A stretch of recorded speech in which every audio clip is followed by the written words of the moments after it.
amaba mucho. Los había criado en el temor del Señor. Cada mañana, este padre se deleitaba en el estudio de las Escrituras.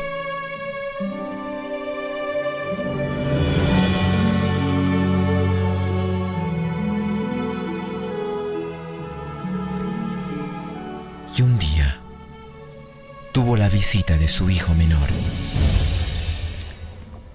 Esta visita no era usual.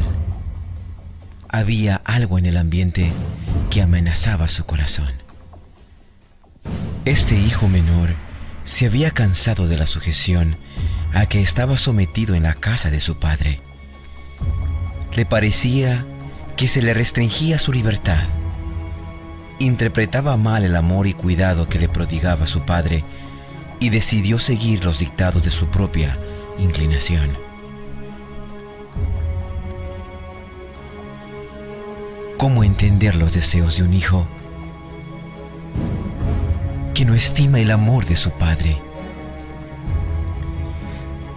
El joven no reconoce ninguna obligación hacia su padre, ni expresa gratitud.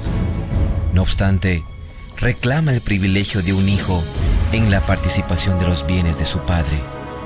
Desea recibir ahora la herencia que le correspondería a la muerte de su padre.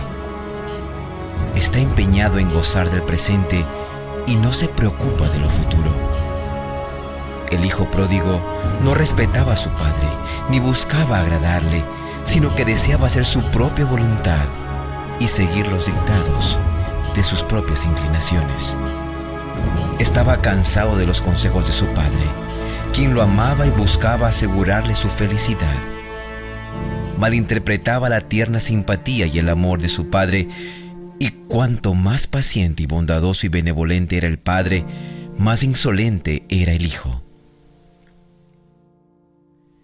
Pensaba que su libertad estaba restringida porque su idea de libertad era más bien libertinaje. Finalmente decidió independizarse de toda autoridad y dejar de vivir bajo las restricciones de la casa de su padre. ¿Cómo comprender y aceptar la voluntad de aquellos a quienes amamos, sabiendo que están en lo incorrecto?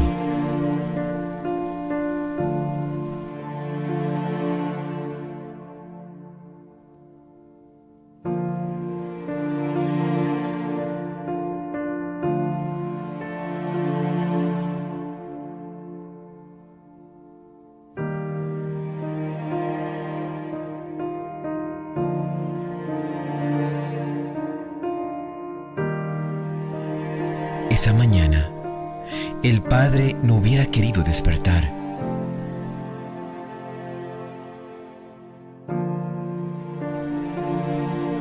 Juntó la parte de la herencia que le correspondía a su hijo menor.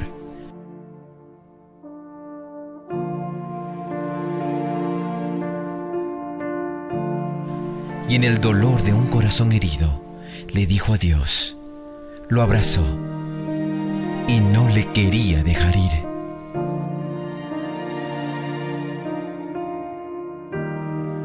No hubo muchas palabras, solo llanto. ¿Cómo calmar el dolor que llena de pesadumbre el corazón de un padre?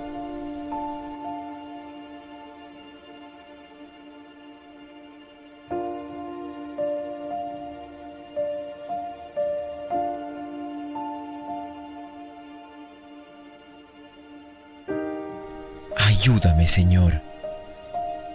Ayúdame, por favor, exclamaba el padre.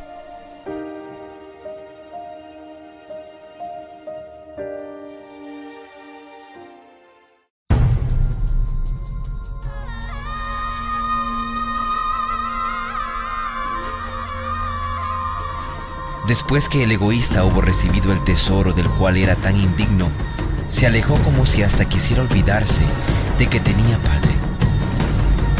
Pronto, gastó toda su fortuna, viviendo perdidamente.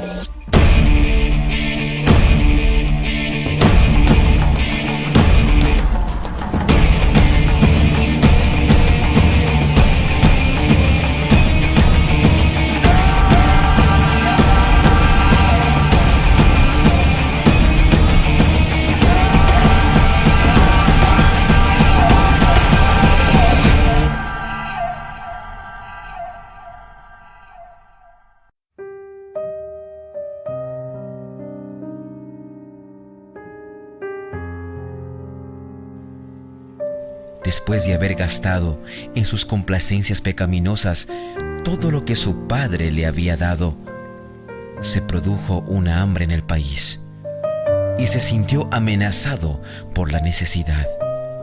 Entonces comenzó a lamentarse por su conducta pecaminosa y sus placeres extravagantes.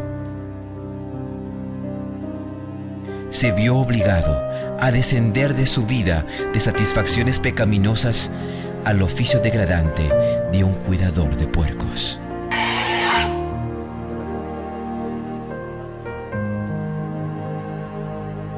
Después de haber caído hasta el fondo, pensó en la amabilidad y bondad paternas. Entonces sintió la necesidad de un padre. Por su propia culpa se encontraba sin amigos y sufriendo privaciones. Su desobediencia y pecado habían dado como consecuencia que se encontrara ahora separado de su progenitor.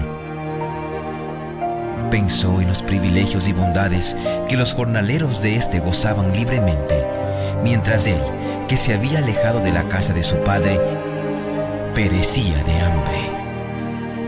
Humillado por la adversidad, decidió volver a él y confesar humildemente su falta. Era un pordiosero que carecía de ropas confortables o aún decentes. Estaba arruinado por causa de las privaciones y enflaquecido por el hambre. Quien lo envió al trabajo más servil que se podía pedir: alimentar a los cerdos. Para un judío, este era el peor trabajo posible. ¿Dónde quedó su gozo bullicioso? Habiendo silenciado su conciencia y adormecido sus sensibilidades, se había sentido feliz en sus orgías.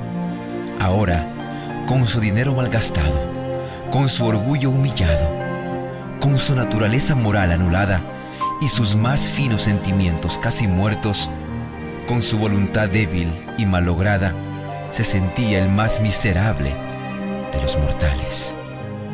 Entonces, sufriendo el hambre agudo que no puede satisfacerse, se acuerda que su padre tiene pan en abundancia y decide volver a él. Se dice a sí mismo: me levantaré e iré a mi padre y le diré: Padre, he pecado contra el cielo y contra ti. Ya no soy digno de ser llamado tu hijo. Hazme como a uno de tus jornaleros. Y una mañana, mientras el padre caminaba por su hacienda solitario y pensando en su hijo, recordaba cómo de pequeño le había enseñado tantas cosas y ahora parecía que todo lo que le había enseñado había sido en vano. Pero él nunca dejó de orar. Él nunca dejó de suplicar que su hijo regresara.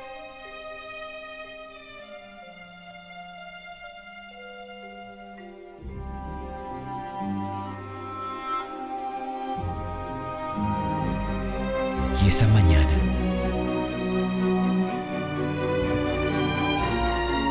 escuchó los gritos: Padre, Padre, Padre. Y el padre volteó a ver. Sus ojos no creían lo que estaba viendo. Y corrió con ansias a abrazar a su hijo. Aquel hijo que le había perdido había vuelto. Lo abrazó, lo besó y lloraron juntos. Y en su regazo, el hijo pródigo sollozó y le dijo a su padre: Padre, he pecado contra el cielo y contra ti. Yo no soy digno de ser llamado tu hijo. El padre no había de permitir que ningún ojo despreciativo se burlara de la miseria y los harapos de su hijo. Saca de sus propios hombros el amplio rico y manto y cubre a su hijo.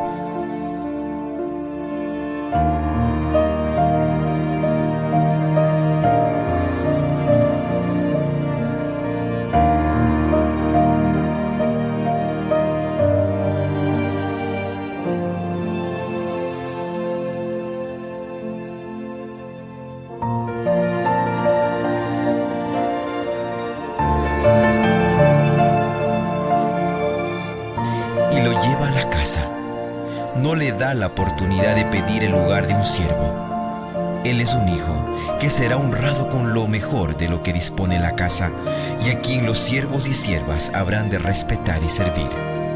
Traigan el ternero más gordo y mátenlo para celebrar un banquete, porque este hijo mío estaba muerto, pero ahora ha vuelto a la vida.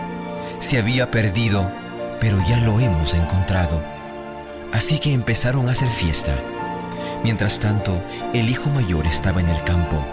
Al volver, cuando se acercó a la casa, oyó la música del baile. Entonces llamó a uno de los siervos y le preguntó qué pasaba. «Ha llegado tu hermano», le respondió, «y tu papá ha matado el ternero más gordo porque ha recobrado a su hijo sano y salvo». Indignado, el hermano mayor se negó a entrar. Pero él le contestó: «Fíjate cuántos años te he servido sin desobedecer jamás a tus órdenes, y ni un cabrito me has dado para celebrar una fiesta con mis amigos. Pero ahora llega ese hijo tuyo que ha despilfarrado tu fortuna con prostitutas, y tú mandas a matar en su honor el ternero más gordo». «Hijo mío», le dijo su padre, «tú siempre estás conmigo y todo lo que tengo es tuyo. Pero teníamos que hacer fiesta y alegrarnos porque este hermano tuyo estaba muerto, pero ahora ha vuelto a la vida. Se había perdido, pero ya lo hemos encontrado». ¿Acaso no es la recepción del hijo pródigo una representación de la forma en la que el Señor recibe al pecador arrepentido? En la cruz del Calvario, la misericordia y la verdad se encontraron. La justicia y la paz se besaron.